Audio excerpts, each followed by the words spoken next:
Jed, you gotta do something about that young'un of yourn. How'd that happen? Fighting with a bobcat. Get hurt? I reckon so. It went limping off on 3 legs. I swear, I don't know what I'm gonna do about that girl. Well, the first thing to do is to get her into a dress. She's getting too big to be wearing man's duds. Looky here. She's done popped the buttons off of her shirt again. Well, Ellie Mae carries herself proud, with her shoulders throwed back. It ain't her shoulders that's popping these buttons. Fully growed up, rounded out, female woman. Time she started acting like one. Well, one of these days, some boy will come along and start courting her. They came courting when she was 12. What did she do? She whopped the tar out of him. Well, it ain't fitting. Girl running around as wild as a cougar, wrestling, fighting, and hunting. She ought to be doing woman's work. Helping me with the steel. Yeah, real? I'll speak to her. Oh, that reminds me. Better go down and stomp out the fire under that mess. Hold on now, Granny. You ain't gonna stomp out no fire like that, are you? Huh? Oh, of course not. Don't want to burn my shoes. Paul? Granny! Somebody open the door! Howdy, Paul. What you got there? Stranger?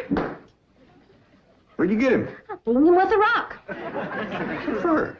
He was skulking around down by the slough. Figured he might be a revenuer. He ain't no revenuer. Then can I keep him? Of course not.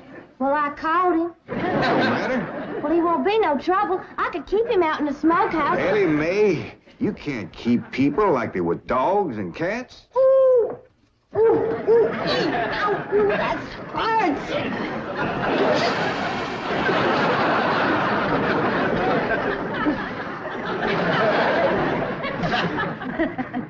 Who's that? Some feller Ellie found nosing around. Beanie with the rock so it'd be easier to tote. They're fellas from the petroleum company. What's a petroleum? I don't know. He asked me if he could do some wildcatting down by the slough. I said, help yourself. We're glad to get rid of the critters. What'd he say? Just kind of laughed. But the laugh's on him. There ain't no wildcats down there at that slough. No, it's too full of oil. Oh, what happened? Where am I? This here's the Clampett place. I'm Jed Clampett, my young and Ellie Mae, and Granny. Granny says you've been doing some wildcatting. There's no need to. Mr. Clampett, that swamp of yours is full of oil. I could have told you that. Well, my company would like to pump it out. Yeah, I like that too, but I just can't afford to have it done. No, you don't understand. You see, you wouldn't have to pay for it. Oh, I don't take favors from strangers. No, Mr. Clampett, you see, you're a very rich man. How big a rock did you bean him with? No bigger than a hedge apple. Listen, I've got to call my office in Tulsa. Have you got a telephone? A what? A telephone? Or maybe one of your neighbors has one. It's well, down in this country, it's probably a box attached to the wall. And, you talk into it, and they can hear you in Tulsa.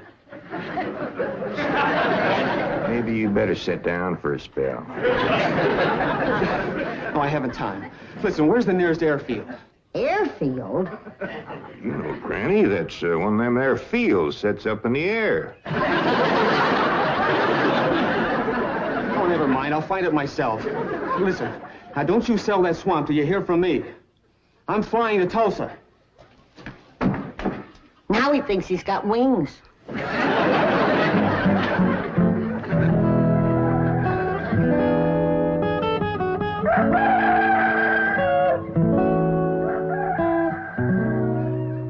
Morning, Granny. Watch them buttons, child. Granny! Them pigs of yours got into the corn. Did they drink much? I reckon they did. This here little fella was kicking blue blazers out of the mule. That's the trouble with razorbacks. They such a mean drunk. Yeah, this wouldn't happen if you'd stay in the house where you belong.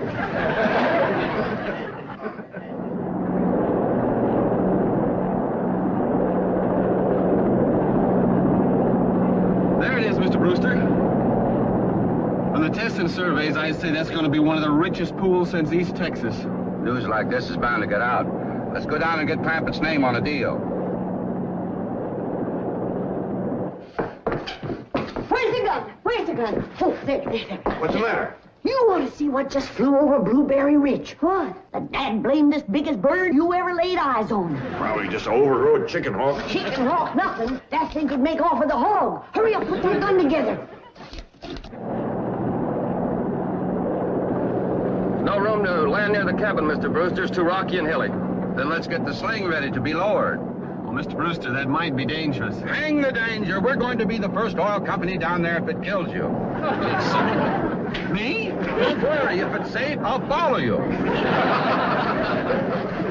Granny, I see it. There it is. Land of mercy, look at that. What you doing, Granny? That thing's only got one claw, but danged if it ain't grabbed up a man. Hurry, Pa, it's my stranger. Where is it? Just flew over the house. I'll get it on t'other side.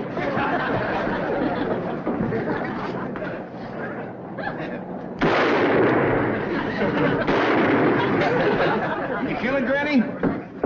No, but I made it drop that stranger.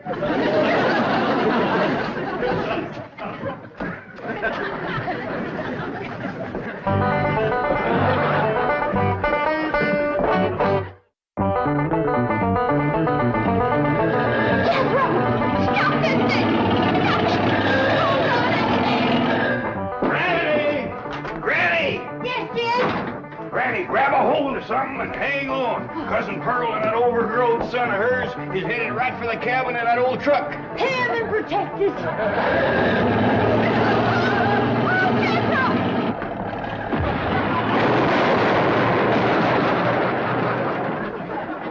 Did they hit us, Jed?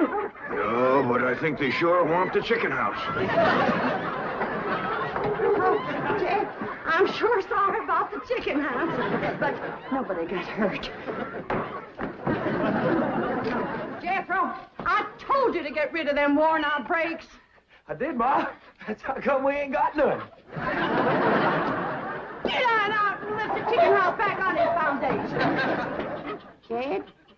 Yeah. Jed, Ellie Mae came running over to my place, and she said you sold the swamp to some oil company. Well, yeah, I guess I did. What did they pay you for it? Well, he ain't paid me nothing yet. That Brewster fella said he'd bring the money later. How much they going to pay you? Well, he said I'd depend some on how much oil they could pump out. Well, he must have mentioned some figure. What was it? Now, Pearl, you know that old swamp weren't worth shucks. Jed Clampett, you got slickered and you're ashamed to admit it. That's just what I told you. Granny, how much they gonna pay him? All right, I'll tell you. He said around somewhere between 25 and 100. 25 and 100? I know it don't sound like much, but Mr. Brewster seemed to set great store by the fact he's going to pay me in some new kind of dollar. There ain't no new kind of dollar. Well, it's new to me. I've heard of gold dollars, silver dollars, paper dollars, but he said he's going to pay me in, what do you call them, Granny? $1 million. Yeah, that's it. $1 million? He wrote the whole thing out on this piece of paper. Here, you can see for yourself. I don't know nothing about that kind of stuff. Let's see here now. Thanks in heaven. Granny, give me the jug. It's empty, but I'll fetch some. I'll go, Granny. Jed, you're a millionaire. A millionaire. Yeah, that's what that Brewster fella kept calling me. I didn't know just how to take it. He meant you're rich. Me? The richest man in these hills. Maybe in the whole state. Oh, Jed, you can have anything you want. Do anything you want. Go any place you want. Yeah, that's another thing he kept saying. He said he reckoned I'd be moving away from here soon. What do you think, Pearl? You think I ought to move? Jed, how can you even ask? Look around you. You're 8 miles from your nearest neighbor. You're overrun with skunks, possums, coyotes, bobcats. You use kerosene lamps for light. You cook on a wood stove, summer and winter. You're drinking homemade moonshine, washing with homemade lye soap. And your bathroom is 50 feet from the house, and you ask, should you move? Yeah, I reckon you're right. Man, be a dang fool to leave all this.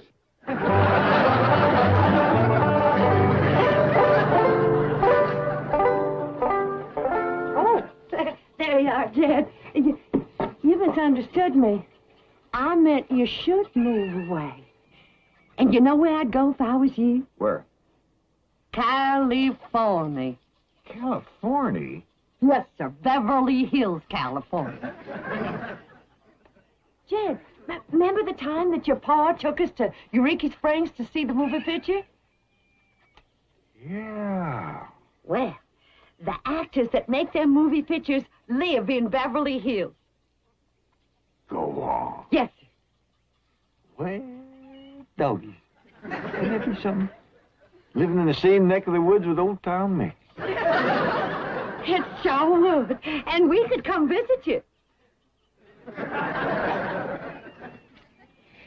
You know what else they say about California? What? It don't get cold out there.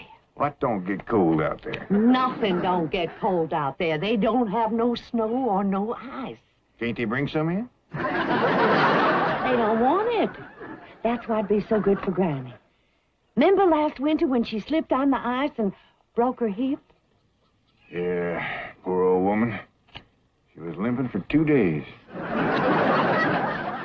Well, that couldn't happen in California because they don't have no ice. How come?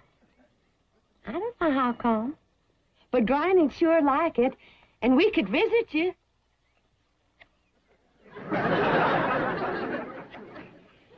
You know what else they say about California? Maybe Jethro'd know how come there's no ice. He's going to school. We could ask you. Jethro! Yeah, Ma. Come on over here. Speaking of school, Ellie Mae could get herself a fine education out there in Beverly Hills. Yeah, Ma? Your rich uncle's got a question he'd like to ask you. What rich uncle, Ma? Your rich Uncle Jade. Jethro? How come there's no ice in California? Don't look at me. I didn't take it.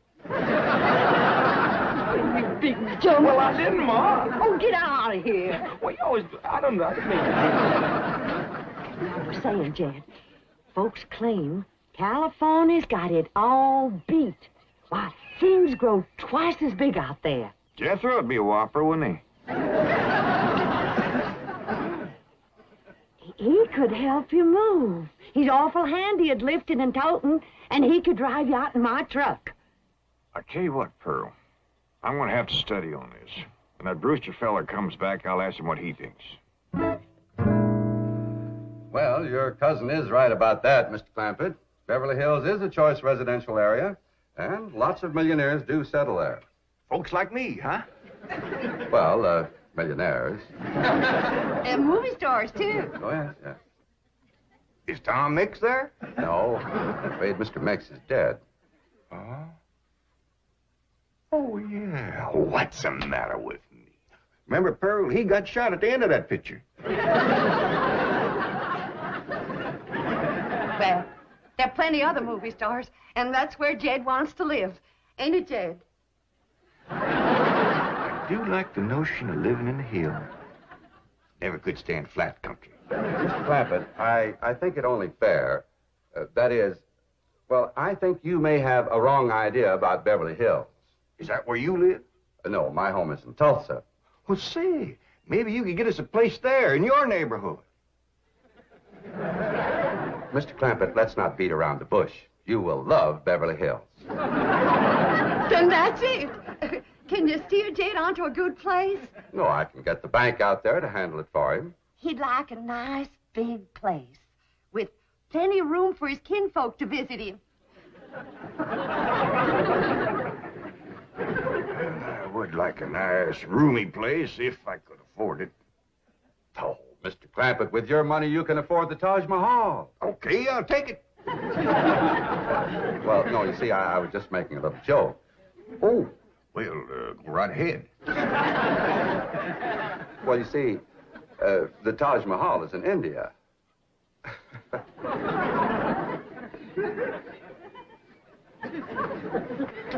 Mr. Brewster, you're a nice fella, but I've heard better jokes. Is the foreigner staying to supper? I'm ashamed to say I ain't asked him. How about it? Oh, I don't think so. Oh, no trouble. What you cooking tonight, Granny? Mustard greens and possum innards. Mm-hmm. Did you hear that, Mr. Brewster? Very clearly. Want to change your mind? Not this time. Well, if you should happen to come back tomorrow, we'll be having leftovers. That's the thing about possum innards. He's just as good the second day.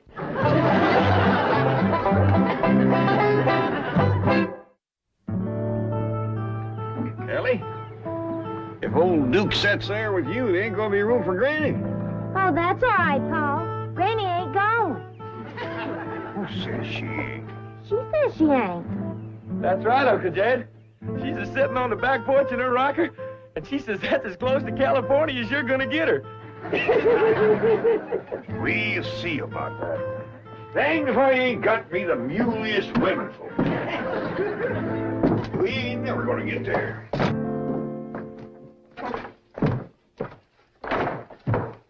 Now, what's all this nonsense about you ain't going to California? Ain't no nonsense to it. If the good Lord had wanted me in California, he'd have put me in California. Maybe he's just getting around to it. The book says he moves in mysterious ways. Well, if he moves me, I'll go. But you and Big Jethro ain't a budging me. Granny, this here Beverly Hills sounds like the kind of place you'd like. That Brewster fella says they got smogs out there. What's a smog? Well, me and Jethro figured out that's a small hog. And you heard what Pearl said. It ain't got no snow out there. You could run your still year round. Run it the year round here. Yeah, but walking down through the snow to the still always makes you feel so miserable. I might feel miserable walking down, but the way I feels coming back makes up for it. Hey, damn it, Granny. We've been planning and talking about this trip for days. You never said you wouldn't go. Never said I wouldn't either. But that Brewster feller has bought us a house in them Beverly Hills. He sent our $25 million to the bank out there. Well, you just chase on out after it. I'm staying right here. And I ain't afeared neither. Granny, I ain't leaving you here alone. And I ain't a budging out of this rocker.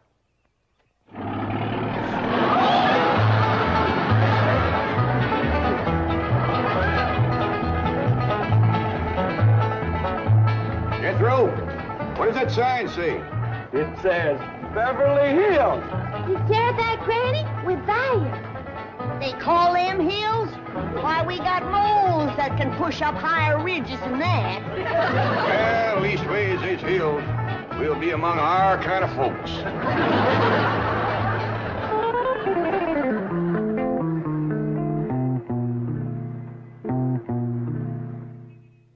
This deposit of $25 million to the account of J.D. Clampett. J.D.? As in Rockefeller. Elevates us to third position in capital assets and assures our bank of... Come in. Oh, I'm sorry to interrupt, Mr. Drysdale. All right, Taylor. Well, are we all set to give the Clampetts a red carpet reception? Well, I'm afraid Mrs. Drysdale still isn't too happy, sir. Yes, I know. Oh, my wife is very upset that I got the estate next to ours for the Clampetts. Says I don't even know what kind of people they are. Do you? I know to the dollar what kind of people they are. They're my kind of people. Loaded. Taylor, have the gardeners got the grounds in order? Yes, sir. But I'm afraid that's another thing your wife is upset about. Oh? Well, you see, your gardeners have been working on their lawn all week. Why, they've mowed it, trimmed it, fed it, clipped it. I don't care if they lather it and shave it. This is the most beautiful mansion in Beverly Hills. I want every square inch of ground within those walls in apple pie. Yes? Oh, hello, Margaret. No, dear, I'm very What? Oh, good heavens, did you call the police? I'll be right there. What happened? The Clampett estate is being invaded by a band of outlaws. Invaded? Yes, they're holding the gardeners at gunpoint.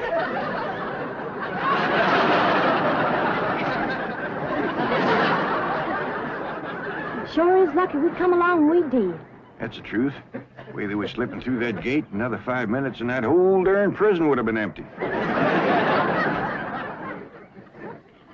Jethro, you sure that's a prison? Yeah, Uncle Jed. I seen pictures. Only thing is, how come there ain't no guards on them walls?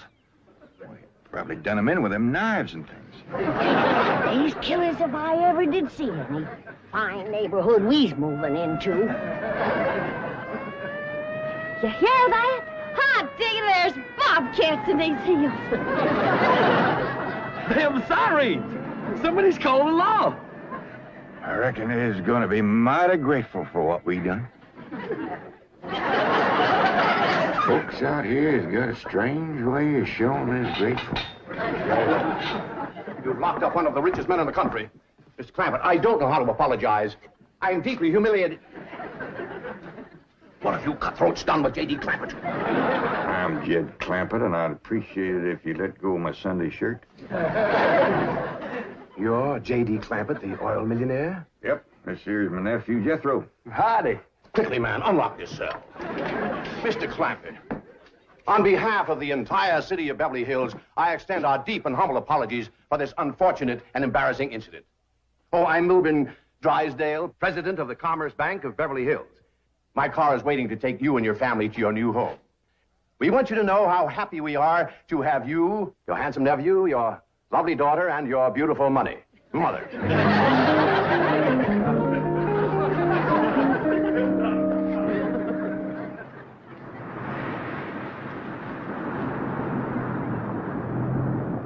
a minute! Stop this car! Mr. Drysdale, you tricked us. You just took us out of jail so you could bring us back up here to prison. Head for the hills, everybody!